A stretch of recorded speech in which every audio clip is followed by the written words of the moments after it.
Okay, so now we're going to start looking at how to actually fill out the biennial report. So this training is for generators, and the state of Hawaii does not require the OI form. Some states do, but we don't. So there are only two different forms to fill out for your report. So the main form is the GM form, and GM stands for Generation and Management. So you're going to have one copy of this form per different type of waste that your site has generated. Like I mentioned before, you can print this form out from the website. And so you can print as many copies as you need to use as a worksheet. So of course you can't print one form per waste stream if you don't know how many waste streams you have. You're going to figure out how many waste streams you have. So you're going to identify, describe, and then code each waste stream. So we'll go through this in a little more detail in a moment. And then of course you will add up the quantities across different manifests. So it's very common to generate the same kind of wastes repeatedly over time. And you might have, 12 manifests if you get a waste pickup every month. And, you might have the same kind of waste on 8 of them. And so that can all be added together and put onto one GM form.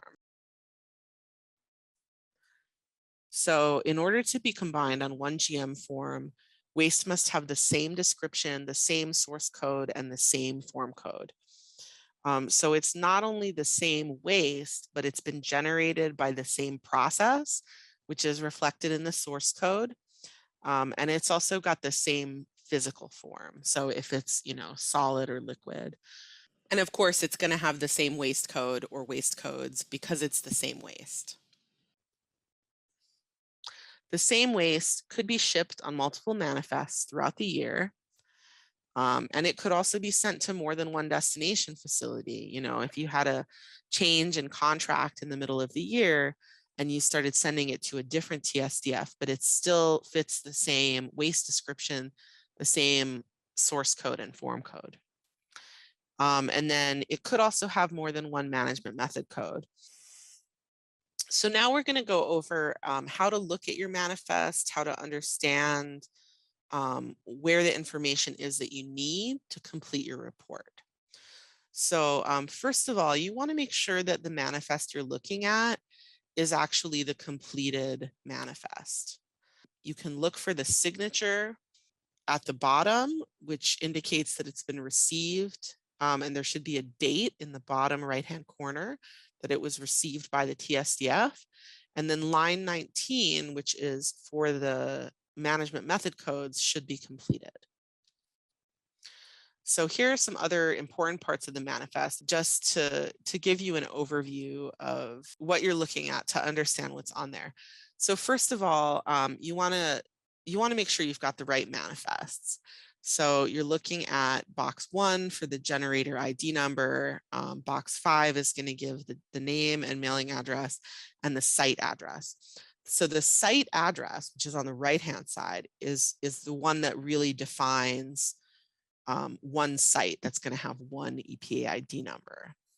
And then at the bottom of number 15, you have the generator or offerer's signature and the date. So I have the date circled here because if you're looking at a collection of manifests that spans, across multiple years, you want to make sure that you're picking the ones for the reporting year that you're working on in order to fill out your biennial report for that year. So going down to the middle portion of the manifest, this is where the actual waste, the waste line information is. So item 9, and then going across each row, you have columns 10, 11, 12, 13. So the description in number 9B is going to be very helpful for you. And then the quantity and unit of measure, which is numbers 11 and 12. And the waste codes, which are in number 13 on the manifest. And then you should also look to see if there's anything in box 14, which is the special handling instructions. This will have information like if it is a mostly empty container that just has some residue of waste in it. So going back up to the top of the manifest, another important key piece of information that you'll be using to fill out your GM form is the ID number of the receiving facility. So that is in number 8, unless there's an alternate facility ID number in 18B. So you do want to always check to make sure that 18B is blank. And then you're going to take the TSDF ID number from number 8. But if 18 is filled out, that means that your waste went to this alternate facility, and the receiving TSDF that you're going to fill out on the form is actually that one that's listed on 18B. And then for item 19, the management method code, these boxes are numbered to correspond with the waste lines. The continuation sheet may also have more waste lines and the corresponding management method codes. So on the continuation sheet, there's a couple different rows for those management method codes because there are more waste lines on that form. So you have to make sure that you're matching up those management method codes to the correct waste line. Okay, so now we're going to talk about how to describe your waste. So this is a little screen clipping out of the instructions. So the instructions say provide a short narrative description of the waste, such as general type, source, type of hazard, and generic chemical name or primary hazardous constituents. So the example that they give is ignitable spent solvent from degreasing operation in tool production, mixture of mineral spirits and kerosene. So that's a pretty long and detailed description. Not all of it is absolutely necessary. You could have said ignitable solvent from degreasing operation, parentheses, mineral spirit, comma, kerosene. And that would have covered all the same information, really. But it's a good example to follow. It's a really good practice to include all 4 of these things in your description. The source sometimes is going to be covered by your source code. And also the chemical name or hazardous constituent sometimes is going to be covered by your waste code. Sometimes you have a mix of a whole lot of different chemicals. You just go with sort of the most prominent. So this is similar to the DOT proper shipping name. Sometimes you can just take that DOT proper shipping name off of the manifest and it will serve as the waste description. It will hit all of these points, but you don't have to use the exact description that's on the manifest. So when it comes to coding your wastes, again, you're going to have to separate out different waste streams if they require different codes. So we already saw this slide, but it's just to remind you that to be the same waste, it's got to have the same description and the same source code and the same form code. So source codes, you're going to choose the category first. So they're in blue, and I think kind of easy to overlook, but always look at the blue headers first. So for example, the header at the top says wastes from ongoing production and service processes, waste from general day-to-day manufacturing, production, or maintenance activities.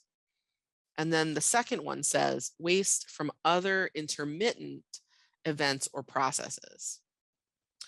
So it's important to choose first which category is the most descriptive for that waste. And then you're going to look within that category for the most appropriate code. So for form codes, it's basically the same thing, but there is a set of special codes at the top under the category mixed media, debris, and devices.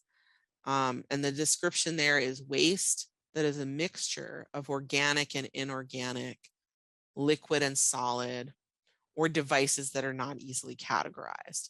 So it's good to get familiar with these codes and look here first so that you don't waste too much time looking for the correct code elsewhere if it's one of these. So if it's not one of those codes that's sort of in the grab bag, then you would follow the same procedure that we use for the source code. So you're looking at the headings first. Is it organic or inorganic? Is it solid or liquid? And then within that heading, you're going to choose the most appropriate code. So you really want to try to pick one of the specific codes if it applies, and only use the ones that say other if there isn't another code that works.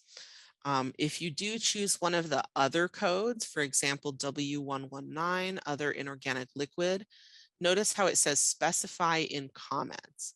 So that means you're also going to need to fill out the comment block on the form. Another tip that I can give you is to check out what the source codes were and what the form codes were that were used in last cycle's report. If your site has a report from previous years, you'll be able to see it in the app, and you can click on individual GM forms and look at the waste descriptions and how they were coded. And that might really help to give you some clues. Something new for 2025 is we have new management method codes for the situation where waste is stored by the TSDF that you send it off to and is not treated or disposed there. So these are optional for this year. You can still use the code H141, which you might see on the manifest. That stands for the site receiving this waste, stored and bulked or transferred the waste with no reclamation, recovery, destruction, treatment, or disposal taking place at that site. That's an option. But wherever you see that code, another option is to use one of these S codes to say what the ultimate disposition of the waste was that took place at the TSDF that they sent it off to.